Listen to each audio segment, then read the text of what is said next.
అందరికీ ప్రభువైన యేసుక్రీస్తు నామంలో వందనాలండి.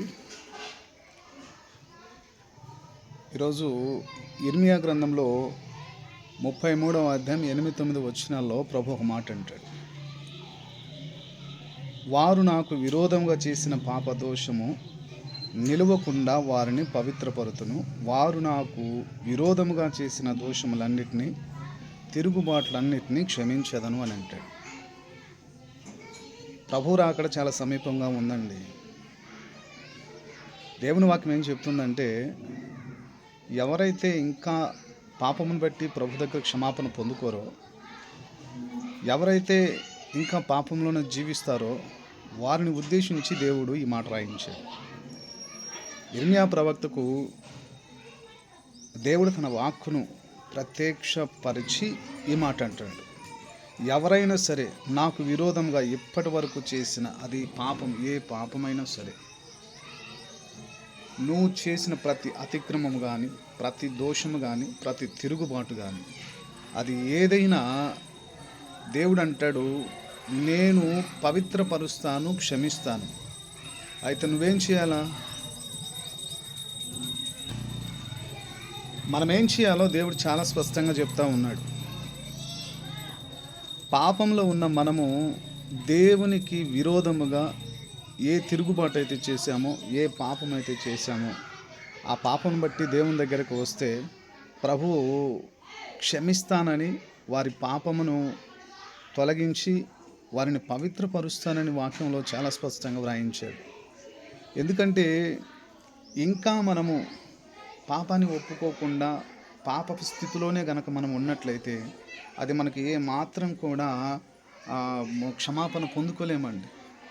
కారణం ఏంటంటే యేసుక్రీస్తు ప్రభు యొక్క రాకడ చాలా సమీపంగా ఉంది.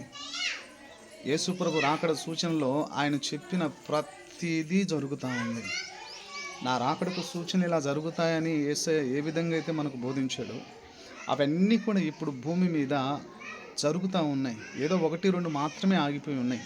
అవి కూడా త్వరలోనే జరుగుతాయండి. ఎందుకంటే ప్రభు వస్తున్నాడు. యేసుక్రీస్తు ప్రభు వారు ఆయన రెండవ రాకడలో ఆయన రాబోతున్నాడు త్వరగా.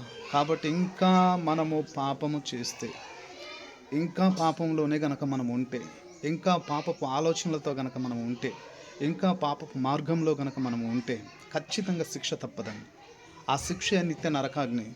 ఆ నిత్య నరకాగ్ని మనము తప్పించుకోవాలి అని అంటే ఒకటే మార్గం, యేసుక్రీస్తు ప్రభు దగ్గరికి వెళ్ళి, దేవా నీ ఎదుట నేను దోషం చేశాను, తిరుగుబాటు చేశాను, నిన్ను ఎన్నో రకాలుగా బాధ పెట్టాను, నా పాపం వలన నిన్ను ఎన్నో రకాలుగా నిన్ను ఇబ్బంది పెట్టాను, కాబట్టి నన్ను క్షమించండి అని యేసు ప్రభు దగ్గర కనుక మనం వచ్చినట్లయితే ప్రభు అంటాడు, నేను వాని పవిత్రపరిచి వాని పాపమును క్షమిస్తానని వాక్యంలో దేవుడు చాలా స్పష్టంగా చెప్తున్నాడు. కాబట్టి ప్రతి ఒక్కరు, భూమి మీద ఉన్నటువంటి ప్రతి ఒక్కరు, ప్రభు నమ్మినటువంటి వారు కూడా పాపం చేస్తున్నారు, వారు కూడా.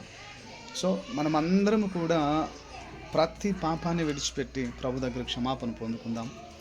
దేవుని ఎదుట పవిత్రులుగా మనము జీవించుదాం. అలా జీవించినట్లయితే అదే వాక్యంలో 33 ఇర్మియా గ్రంథము 9వ వచనంలో ఇంకొక మాట అంటాడు. ఏమంటాడంటే, భూజనులందరి ఎదుట వారు నాకు ఇష్టమైన పేరుగాను, స్తోత్ర కారణముగాను, ఘనతాస్పదముగాను ఉందురు.